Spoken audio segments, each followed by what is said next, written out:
Okay, so am I audible and is my screen visible to everyone? Yes, doctor. Okay, so I would like to thank, first of all, the ICC for inviting me. And I am Tanvi Gupta from the Institute of Clinical Medicine, College of Medicine from National Cheng Kung University, residing in Taiwan. So today I will be talking about the new paradigm shift towards pancreatic cancer, enabling nano-based biosensors for detection of the exosomes. So basically, I will be focusing more on the nano-based biosensors today to enhance for the exosome detection. So here is the disclosure of conflict of interest, hereby declaring there is no conflict of interest in this presentation. Okay, so first of all, I would like to talk about the pancreatic cancer. So in pancreas, usually it is divided into the head, body, and the tail regions. So basically, it could be at any site. It could be at the tail region or the head or the body region. And usually, this early stages it goes unnoticed. And when it is diagnosed, it has already been proliferated and has gone for the metastatic stage. The pancreatic cancer ranks sixth position all over the world, but it is subjected that by 2030, it is going to surpass the breast cancer and it will become like the third largest reason behind for the cancer death. For the mortality as well as the incidence rate is more higher than in the males compared with the females. It is most prevalent in the European parts as well as in the Australia as well as in the New Zealand. For comparing with the mortality rate, it is higher in the Hungary and the Uruguay, and it is definitely very rare but yet devastating because it goes unnoticed at the initial stages. Okay, so next one is whether the cancer being caught too late. So what happens when the pancreatic cancer is usually diagnosed at a very late stage? It could be like localized or the regional, which is through the lymph nodes, or the distance, that is the metastasis. In case of the localized one, it could be having the survival chances more, but for the distance and the regional one, the survival chances are very poor, like 2.9% or 5.6%. In today's scenario, it is the saying that it is 12% of the survival rate for the pancreatic cancer, which is quite low compared with the other types of cancer. So it definitely makes a need to find out why this pancreatic cancer is not being diagnosed at an early stage, and it should be diagnosed at early stages with more advancements. So the window of opportunity is usually like the precursor lesions as well as the low grade dysplasia or the high grade. In the initial stages, when you can see that there is a yellow window. So here till here, it can be resected out as well as in the green region. It can be resected out where there is a invasive lesions. But when it has gone through the metastatic diseases, so it will undergo a very late stage and then it will require palliative care for the patients, which is very drastic for the patients to know that their window of opportunity has already been gone. So the biomarkers for the pancreatic cancer usually involves different kinds of the proteomic biomarkers. That is the carbohydrate antigen, the carcinoembryonic antigen cell adhesion molecules, the mucins, the receptor tyrosine kinase, the mucins, glipkin, the osteopontin, SPARC, the S100 cell adhesion molecules, the tumor M2 pyruvate kinase, as well as there are also metabolism related biomarkers which are present inside the body when there is a progression of cancer. It could be in form of the carbohydrates, lipids, or the amino acids. The pancreatic cancer stem cells also play a major role with the markers because they have to undergo a cell fate and also the liquid biopsy, which is usually preferred for all types of cancer because they will have a different kinds of the circulating tumor cells, which is probably form of the epithelial markers like EGFR or the IGFR, with the circulating DNA, which is always broken down in form of the apoptosis or necrosis after the treatment, or the non-coding RNAs, the exosome, which is commonly present after the cancer progression in form of the mutant DNA, mRNA, or the proteins. It can be detected via all the blood samples, the tumor tissue, urine, or any kind of the serum plasma, etc. So why exosomes are usually important? Because exosomes act here as a biomarkers, and these biomarkers are always present inside the body. It could be taken out, isolated through the portal vein blood, the peripheral blood, the pancreatic juices, ascites, and urine. And after isolating the exosome, it will be going to have a multiple heterogeneity. So it can be analyzed through the flow cytometry, the sequencing, the polymerase chain reaction, the mass spectroscopy, and these will detect whether the cancer stage is at early stage, or it is through the mid level, or it has proliferated to the late stage.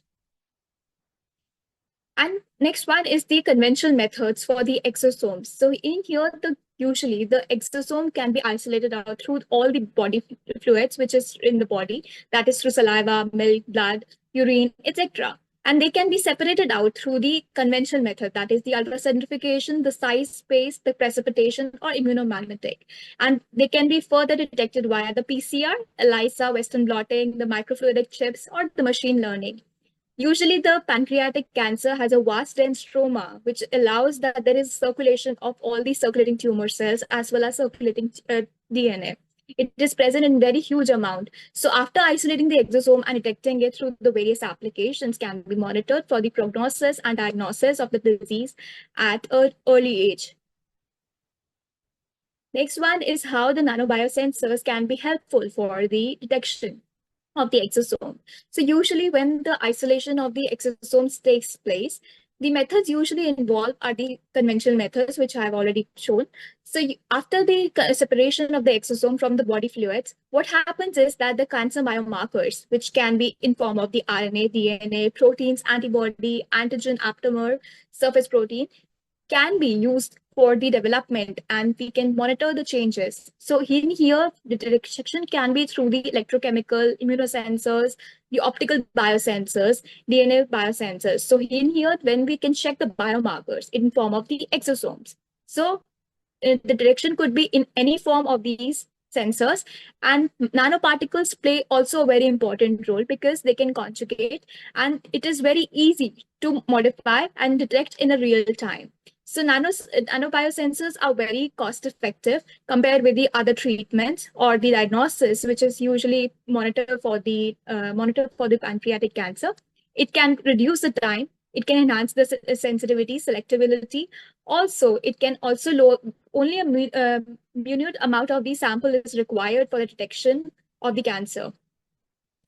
And how biosensors actually work, because nanobiosensors have four major components. That is the analyte, which could be in any form, like example, maybe cholesterol also. So anything which is biofluid, that is the analyte. And then the bioreceptors here would be the antibody, aptamer, anything will be having the reaction with the antibody antigen interaction, the receptor antigen enzyme substrate reaction, and further they will just go under with the transducer, which can just channel the signals from the via the electrical signals or any pH changes, heat, light, mass, electroactivity, and then they can display onto the screen or they can print out. So it will be just like there is a reaction with the bioreceptor and analyte, and then there is the transducer, which can just signal out and display on the screen or through the printouts. And then there are few of these biosensors which are usually involved for the detection of the exosomes, and they are the electrochemical sensors, the Raman scattering microfluidics, which is very common. Others are also the paper-based, the fluorescence, lateral flow, and optical surface plasmon resonance, or the microfluidic chips. So in here, firstly, I will talk about the electrochemical biosensors. So there will be a reaction with the analyte and the bioreceptor. So they will have a product substrate reaction, and then they can have a transducer to signal out the channels. It will be applying the current, and then it can show the display onto the screen or through the printouts. So then they will have an electrochemical signal which can be seen through the absorbance or the electrical intensity. Next one is the Raman scattering microfluidics. So in here, what happened is that there is a conjugate pad. So when the sample is being loaded, and then there is a buffer also. So after loading, then they will reach the site of the test sample. And then they will be going to shine the Raman scattering. So it will have the absorbance as well as the fluorescence with the microfluidics optics to detect there is a change with the analyte, and then it can monitor on the Raman detector with the surface changes. Next one, the advantages of the nanobiosensors. So nanobiosensors is a very minute, small size, very small, and it is very cost effective also. So it can be portable anywhere. Low volume, it is just like approximately 20 to 40 microliter is required, or maybe less than. And it is very flexible, and the capillary flow is just like we can just put the sample like from the left to the right, push it, and it is fast reaction, give the results within 15 to 2 hours, biodegradable. Its application is also having the diagnostic purpose, whereas it also has some of the other application involving the environmental changes, the food quality, as well as the drug analysis. So in here, in the bottom section, you can see that there is an example of how the gold nanoparticles can be tagged to the antibody. So analyte here will be on the left side. So after injecting the analyte, it will just go to the transfer. It will go into the from the left to the right side. That is a flow direction. Then there will be conjugation of the antibody and the analyte. And then after traveling, it will just bind together and then it will reach the test line. So then it can be compared with the negative and the positive line. It is similar, just like we use the COVID kits. So it is very efficient as well as portable. We can just get the results within few minutes or within just 1 or 2 hours. The lateral flow immunosensors, which is very important, because the lateral flow immunoassay can detect the multiplexing. Because when we want any biomarker to detect, we just want not a single biomarker to be detected, or we just want multiple at a single go. That is maybe 13 or 14 or maybe whatever you want. So that time the chip is just maintained. So this is just a workflow of how the single testing can be done. In the A part, and the B panel can be shown that there is 2 channels for the test one. So after conjugation with the different antibodies, then they are going to go and conjugate with their analyte and antibody conjugate, and then we can get the result at the test 1, test 2 for all the biomarkers, whatever.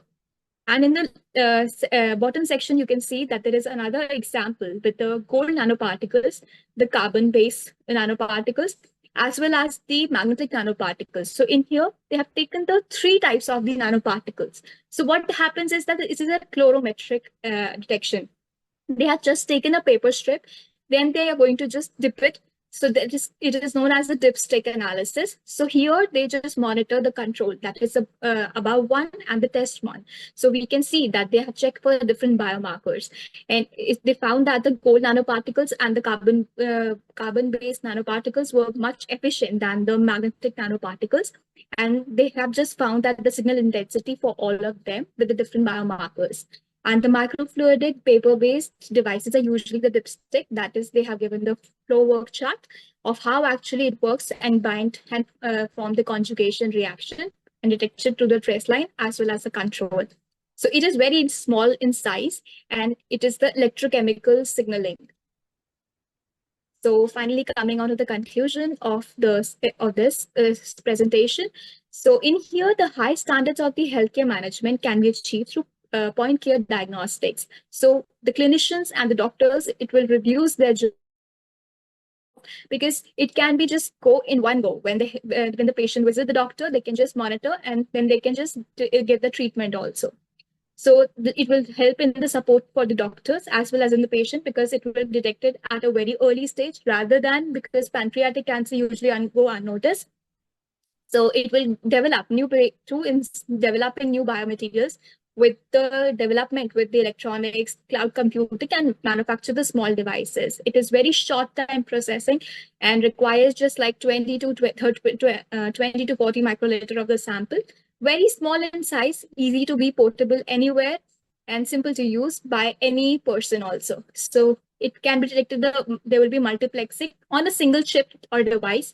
Affordable, especially it will be a major challenge in rural areas, and overcoming many translation barriers, and it will become a therapeutic stress success in the developing for the conventional diagnostics. And usually they have been shown that some of the examples with the Roche Diagnostics as well as some of the other companies are also working on it.